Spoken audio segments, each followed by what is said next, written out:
El 21 de abril recién pasado, José Pérez Mancilla, el único acusado y condenado por la muerte de Viviana Heger, se encuentra en libertad. Se acogió al beneficio de libertad condicional. Desde ese día, él se encuentra libre, caminando por las calles de Puerto Varas. Incluso fue entrevistado y dijo que mantenía su versión. Alejandra, ¿cómo estás? Muy bien, Lucho. También aprovechamos de saludar a las personas que están escuchando o viendo este podcast. Este podcast que vamos a hablar porque, lo decíamos, hace aproximadamente o poquito más de un mes, José Pérez Mancilla se encuentra en libertad. Sí, justamente por eso es que nosotros estamos hablando ahora de un caso que fue emblemático por la desaparición de Viviana Heger, la contadora de Puerto Varas, como también se le denominaba, y que justamente hasta ahora lo que determinó la justicia, el único culpable de su muerte, es la persona que tú mencionas, y que por eso también volvemos a tocar este caso, porque, como lo señalaste, él mismo dijo que mantiene su versión. Así que vamos a ir conociendo también cómo se dio este caso. Mantiene su versión de, como tú lo decías, una situación que marcó al país y en un momento bien complicado. Lucho, tú Sí.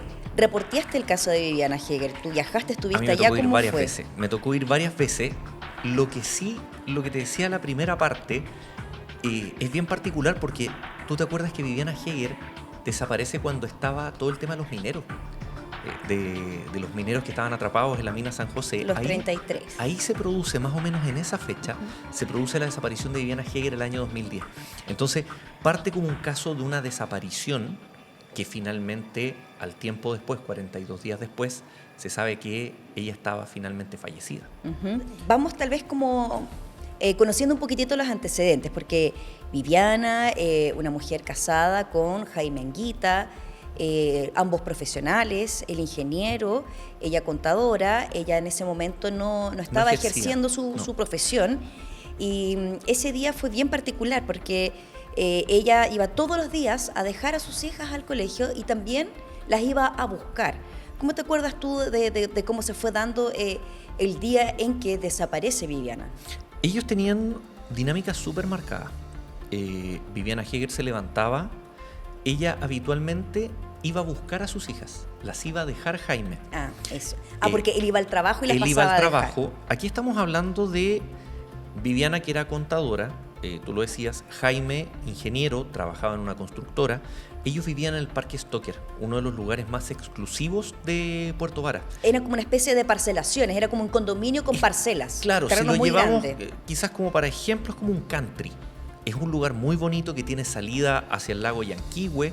Las casas no tienen rejas entre ellas y es una parcelación muy bonita. Las casas son todas diseñadas libremente y en ese lugar vivían ellos. La rutina que ellos tenían era que Viviana despertaba a sus hijas, les daba desayuno y posterior a ello Jaime se las llevaba al colegio para después él ir a su trabajo. 2 hijas tenía. 2 hijas. Ese día hay varias cosas que cambiaron. Jaime Anguita rara vez llamaba a Viviana después de salir de su casa. Ese día la llama. Y a sus hijas no las llega a buscar Viviana. Entonces ahí se produce una complicación, las hijas se van solas a la casa. Que una de las hijas llama al papá y le avisa que la mamá no la había ido a buscar y finalmente ella se va caminando a la casa. Desde el colegio alemán hasta la casa en el Parque Stoker. Colegio alemán, que también es un colegio muy exclusivo. Muy caro, entonces eso también nos da un contexto de que esta familia... El tipo de familia en el estrato socioeconómico en el que ellos se encontraban. Que eso también llama mucho la atención de la prensa. Exactamente. Y se produce esta situación y hay otros hechos más. Hay una llamada telefónica que recibe Jaime Anguita. Jaime Anguita ese día va a la constructora donde él trabaja y después se va al banco. En Puerto Montt. Y en el banco él recibe una llamada. Y aquí comienzan varias situaciones, porque Jaime Anguita, en este momento, cuando Viviana Heger desaparece, él se transforma en un sujeto de interés para la policía. Como lo habíamos contado en el podcast anterior, también en el caso de Fernanda, siempre la pareja de una persona que desaparece Siempre. es el sujeto de interés. Tenga o no tenga vinculación, siempre es lo que las policías primero se empiezan a Y fijar. no solo la pareja, El también el entorno más entorno. cercano. Acá también las hermanas de Viviana Heger fueron sujeto de interés y mucha gente fue sujeto de interés del entorno. Después fueron Como tú lo apareciendo dices, personajes que formaban parte como de la parte muy íntima y personal, como de relaciones extramaritales que habían por parte de ambos. Exactamente. Entonces se empieza a configurar todo este panorama y se da la alerta de la desaparición de Viviana Heger. Jaime Anguita, estando en el banco, recibe un llamado telefónico y ahí ya empiezan las controversias. Pero el llamado, ¿qué decía? Es que él da una versión y la persona que estaba en el banco da otra. Él recibe el llamado telefónico y dice, es una de estas estafas telefónicas, que era una mujer. Y la persona del banco que estaba con él dice que era un hombre. Y después Jaime Anguita va a poner la primera denuncia de presunta desgracia. Y ahí él dice que lo llamaron por un llamado extorsivo. Entonces, por eso, la primera investigación que hay de esta causa es secuestro. Que, de hecho, la llamada, la versión que da Jaime Anguita es que le dicen, tengo a tu mujer, y le cortan el teléfono. Le cortan el teléfono. Y ahí él pensó justamente que no le dio mucha razón a Eso es lo llamado. que él le dice a la persona del banco. Sí, claro. pero de ahí la hija, una de las hijas que llega primero a la casa, entra, la casa estaba vacía, no había tampoco nada que demostrar de que se había forzado a la puerta, estaba todo normal. Y cuando ingresa al dormitorio de los padres, la gente, para que se haga una idea, también en su casa, una casa bien grande, típica casa del sur, techos como en... De dos aguas. De dos aguas, harta piedrería, y en el segundo piso estaba el dormitorio del matrimonio, pero además había una cama más pequeña en ese dormitorio, que era donde la hija muchas veces dormía, la hija menor dormía ahí con ellos. Y la hija entra al dormitorio y ve que estaban las cosas de la mamá encima de la cama. Estaba su billetera, estaba su carnet de identidad ahí tirado, las llaves del auto, el auto de la mamá también estaba ahí en la casa, y todo revuelto. Y ahí eso también a la hija obviamente ya le llama la atención, y ahí creo que nuevamente llama al papá. Llama al papá precisamente por lo que dices tú, porque encuentra señales que le llaman la atención y que se dan principalmente en la pieza y el auto. Estaban las llaves del auto, como dices tú, y había un cajón abierto, creo que es un cajón del velador que creo que estaba abierto. Y ahí es cuando llaman a la policía. La hija llama a Jaime Anguita, le dice esto, y Jaime Anguita, ya estando con la policía, se van hacia la casa. Y faltaban algunas cosas, que era una cámara de fotos, una cajita con recuerdos. Sí, y también dinero en efectivo también faltaba. Dinero en efectivo y una bolsa con lanas. Bueno, y ahí empieza todo un proceso de búsqueda. La familia de Viviana, las hermanas, vivían al lado. La hermana. Una de de sus hermanas, Viviana Heger, tiene un hermano, tiene una hermana melliza que vive en Chiloé, y tenía a su hermana que vive al lado, que es Mónica. Y esta hermana, muy cercana también, en varias entrevistas que ha dado, ella señalaba como sentir culpa por no haber visto algo, no haber buscado cuenta, más también, claro, a su hermana. Y la familia en ese momento como que esperaba mayor participación de Jaime Anguita, como una mayor desesperación en la búsqueda de Viviana. Un pueblo chico, Puerto Varas, y inmediatamente se corrió la voz por la desaparición de Viviana, y en muchos negocios, en las calles, habían carteles con su cara que decía que estaba desaparecida. No sé si tal vez algunas personas en sus casas han visto la serie 42 días de oscuridad, donde justamente su nombre lo dice. Fueron 42 días los que ella estuvo desaparecida y que siempre estuvo en su casa. O sea, se inicia esta búsqueda, y es muy similar a lo que hemos visto con la gran mayoría de los casos de los desaparecidos. Jorge Matute, Fernanda, la niña de Conchalí, que no recuerdo ahora el nombre. Mariana Loreto, y que se empieza a involucrar toda la gente. Empezó a salir gente a hacer búsquedas, a pegar carteles, a recorrer por distintos lugares. Un sector muy frondoso, además de mucha vegetación. El Parque Stoker está en Puerto Varas, camino hacia Ensenada. Entonces es un lugar de mucha vegetación, como dices tú. Esto era en invierno, hacía mucho frío además, cuando llovía, llueve mucho en esa zona. Entonces la búsqueda fue bien difícil, para los equipos policiales también fue bien difícil. La PDI fue la que ingresó. La PDI es la primera que llega a realizar esta búsqueda. Y eran que esto es importante también porque más adelante se abre un sumario con consecuencias para la PDI, donde eran 3 las brigadas que estaban participando en esta investigación, lo que eso significa también un alto costo finalmente también para la Fiscalía, porque que también se cuestiona en un momento de que por qué se prestaban tantos recursos y que justamente era porque la familia era de muchos recursos económicos. Claro, entonces se empiezan a realizar estas búsquedas y hay varios días que son claves. Y el día 41 se suponía que era cuando tenían que entrar los perros a la búsqueda. Iban a llegar perros especializados para comenzar a realizar la búsqueda.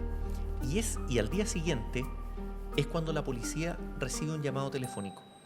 Un llamado telefónico que para ellos fue estremecedor y para todos quienes lo escucharon también. Pero antes de ese llamado, dentro de la investigación, durante estos 42 días, la prensa local también empezaron a especular mucho, justamente de este padre de familia y distintas conjeturas que tampoco se sabía lo que pasaba dentro de la investigación, sino que eran solamente especulaciones que iban manchando lo que se iba conociendo hasta ese momento. Y el día que la PDI anuncia que iba a ir con estos perros especializados en el tema de búsquedas de cuerpos, Jaime Anguita le va a preguntar a la gente de la gente de la Policía de Investigaciones y estos perros que hacen, y que eso también generó mucho como interés en la PDI, como que le generó como que lo encontraron extraño, tanto interés en conocer cómo trabajaban los perros, qué hacían los perros, en qué otras búsquedas habían participado. Entonces también eso fue como bien llamativo en su momento, el interés de Jaime Anguita por los perros. Bueno, siempre se habló mucho de la personalidad de Jaime Anguita, Sí. De qué era lo que implicaba él, sus emociones, cómo él hablaba, cómo él se refería, e incluso con ese llamado telefónico es donde comienzan también a aparecer más especulaciones. ¿Aló? ¿Aló, don Jaime? Sí. Mire, venga urgente a la casa. ¿Cómo? Venga urgente a la casa. ¿Qué le pasó? Está aquí en la casa, ¿Quién? Viviana, ¿No te decía, no está ahí? pero está muerta, ¿A dónde? ¿En la casa? en el entrepecho. Está aquí. Está aquí, Viviana. Ese audio en su momento generó muchas especulaciones referente a cómo lo expresaba Jaime Anguita, fue analizado por miles de expertos, de qué significaba cada una de sus palabras y sus expresiones. Lógicamente no se tenía la cara de Jaime Anguita para poder verlo, pero sí el audio, y dio para comentar mucho en ese momento cómo se expresaba él referente a la aparición del cuerpo de su mujer. Pero ese día él mismo cuenta que ese día él llega a la casa, entra al dormitorio, se acuesta en su cama y que de repente empieza a sentir un olor extraño, un muy mal olor. Que en base a eso él empieza a recorrer y entra a esta guardilla que había, que es el entretecho, y en el dormitorio de ellos había una pequeña puerta. En un pasillo en forma de L. Entonces, la casa la diseñó Jaime Anguita. Jaime Anguita participó en la construcción de la casa. No sé Ellos si la vivían dice- antes en Puerto Montt. Claro. Y él participa en el diseño y la construcción de la casa. Entonces tenía esta buhardilla que estaba, como te digo, en forma de L, ya te voy a explicar por qué es tan importante eso. Entonces él ahí entra, recorre, y ahí es donde se encuentra el cuerpo de Viviana. Que por este hedor que repentinamente también se le cuestionó justamente después de 42 días, empieza a aparecer y también era muy sospechoso, y ahí se empezó a hablar si es que el cuerpo siempre estuvo ahí o lo fueron a dejar ahí. Y cómo alguien ingresa a un cuerpo, porque era un espacio muy estrecho, era muy difícil poder moverse por ahí. Se encuentra el cuerpo de Viviana Heger. Se hace la autopsia de rigor. ¿Te acuerdas que había un herbicida al lado? Sí. Se habla de ese herbicida. Estaba el famoso trébol, que estaba en una bota, que después se termina descartando. Entonces, te decía por qué la importancia de la L de la buhardilla. Porque se inicia un sumario en la Policía de Investigaciones de cuáles son las responsabilidades de no haber encontrado ante Viviana Heger. Porque en un momento se había periciado antes ese lugar. Claro. Ahí lo que pasa es que el jefe de la brigada que estaba a cargo de la búsqueda dice que había que buscar cada rincón. Buscaron abajo de las camas, atrás, por todas partes. Y a uno de los inspectores se le da La orden de la buscar en la instrucción de guardilla. buscar ahí. Y a la persona que le dicen, dice que él, en su testimonio después, él entra a este lugar, pero no tenía linterna. Entonces, por eso, él no encontró nada. Al mismo tiempo, la persona que le da la instrucción dice en su declaración que lo envía a buscar en ese lugar porque era el único que tenía linterna. Entonces, también ahí hay versiones encontradas entre la dos misma versiones, policía. Porque también otra de las versiones decía que esta persona, el investigador, abre la puerta y apunta con la linterna y apunta hacia adelante. Entonces hacia adelante no ve nada. Y él no sabía que hacia la derecha En era esta donde L. estaba en L, justamente. Entonces estaba a la derecha y después hacia atrás. Ahí era donde estaba ubicado el cuerpo de Viviana Heger y ahí es donde Jaime Anguita ingresó y pudo buscarlo. Pero respecto a este herbicida, era bien extraño porque Estaba cerrado. en el, lo primero. en el patio de ellos tenían una especie de cuarto donde guardaban las cosas de jardinería, herramientas, etcétera. Herramientas que también es muy importante porque había una persona que iba a hacer distintos trabajos a todo este condominio y que ya trabajaba con la familia desde antes cuando ellos vivían en Puerto Montt. Tenía una vinculación de cerca de 20 años con ellos haciendo distintos trabajos de carpintería y arreglo. Y cuando se hacen los peritajes van a este cuarto y encuentran este herbicida que era de aproximadamente 1 litro. Pero después cuando se hace la autopsia de Viviana Heger no se encontró No se encuentra presencia. nada. Y ahí llama la atención que no se encuentra eso, no hay signos de asfixia, no hay signos de golpes. Entonces eso de inmediato llama la atención de la familia de Viviana, no tanto así de Jaime. Y ahí es cuando la familia comienza a presentar una serie de acciones legales, peritajes, entre ellos la exhumación del cuerpo, que es un proceso doloroso para las Terrible. familias, es terrible, porque tiene que haber alguien presente ahí, ver cuando levantan el ataúd, es un proceso terrible, y tuvieron que hacerlo. Y ahí es cuando el año 2015, en mayo-junio de 2015, esta causa la toma el fiscal Naín Lamas e informa el mismo día que jugaba Chile con Perú la semifinal de la Copa América, informa eso de las 3 de la tarde. Ya lo quiero contextualizar en el día. Ese fue el año que Chile gana la Copa América, entonces estaba todo el mundo pendiente de los partidos, todas esas cosas. Y el día de la semifinal contra Perú, Naín Lamas informa que ese día se establece como causa de muerte de Viviana Heger el homicidio. Es bien importante eso porque ya estamos en el 2015. Habían pasado varios años donde tampoco había mucha actividad de la causa. Y si bien había llamado mucho la atención el periodo de desaparición de Viviana, después cuando ya se encuentra su cuerpo, se dice que es un suicidio, pero después no pasa mucho. Entonces, después cuando ya se cambia de que aquí hay intervención... O sea, el caso estaba a punto de cerrarse. Sí, estaba a punto de cerrarse, pero también pasa algo bien importante en esos años de como en esos periodos de inactividad de mediática, de no conocer qué estaba pasando.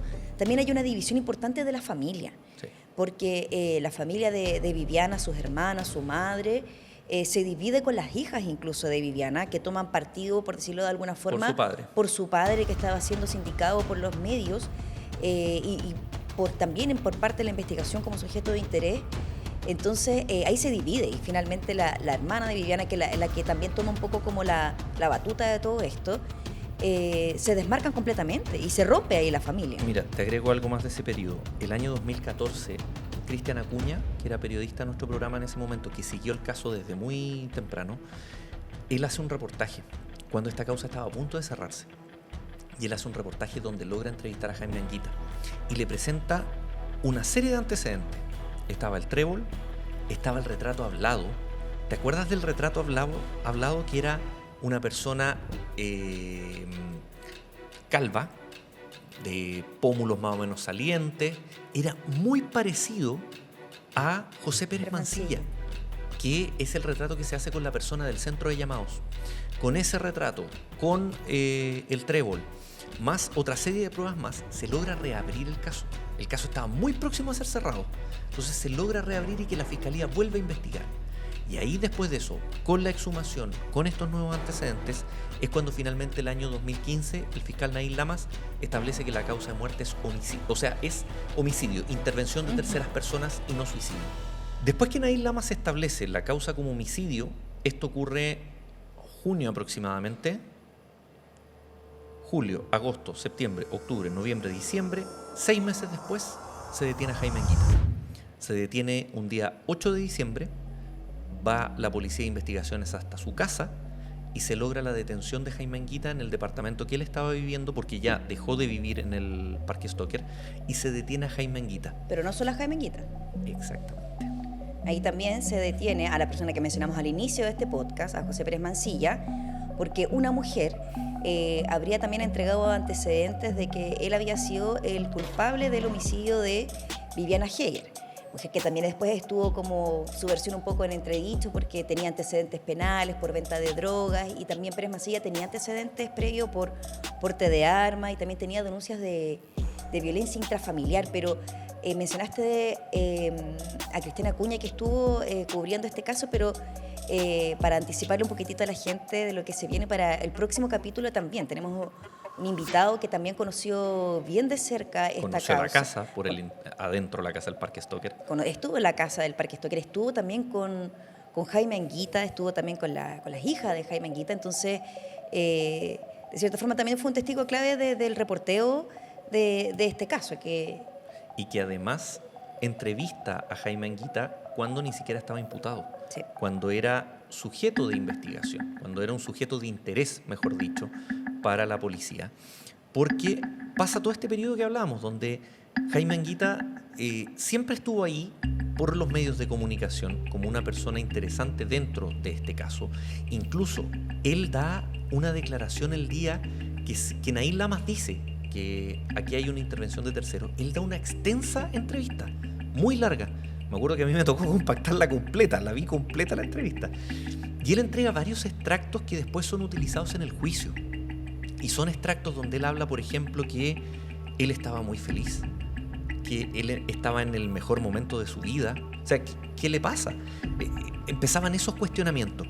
Y empieza también a aparecer la figura de los abogados de Jaime Anguita. Él primero tiene un abogado que constantemente tiene que estar enfrentando a la prensa. Y este abogado dice una frase que es bien sabia y que la utiliza después en el juicio. Su segundo abogado, que es Jorge Ponce, dice: mi cliente puede ser distinto, puede ser diferente, puede ser poco emotivo, pero eso no lo hace ser un delincuente, eso no lo hace ser un asesino. Entonces, con eso, es lo que le hacía era traspasarle a la fiscalía la responsabilidad de que si le querían imputar algo a esas alturas a Jaime Anguita, tenían que tener pruebas. Y sobre lo que tú estabas diciendo recién, aquí aparece una historia que es bien particular. Supuestamente era una mujer que estaba en la cárcel, que compartía celda con otra mujer. Entonces, una de ellas tenía una causa por narcotráfico. Y ella dice que un día a su compañera de celda se le había aparecido Viviana Heger, y que ella quería hablar con el abogado Sergio Coronado, porque ella lo veía en televisión y quería contarle algo. Y ahí le cuenta que su compañera de celda era la suegra de José Pérez Mancilla, y que José Pérez Mancilla era el asesino y era quien debían buscar. A raíz de esa pista, que se le entrega a la policía también, la policía logra llegar a José Pérez Mancilla, y José Pérez Mancilla hace una extensa declaración donde cuenta todo, cómo él habría realizado la muerte de Viviana Heger, que Jaime Anguita le había pagado para realizar esto, pero después él guarda silencio. Él no vuelve a reiterar esta confesión. Entonces, esa confesión fue la que permitió, como decías tú, detener a Jaime Anguita y a José Pérez Mancilla.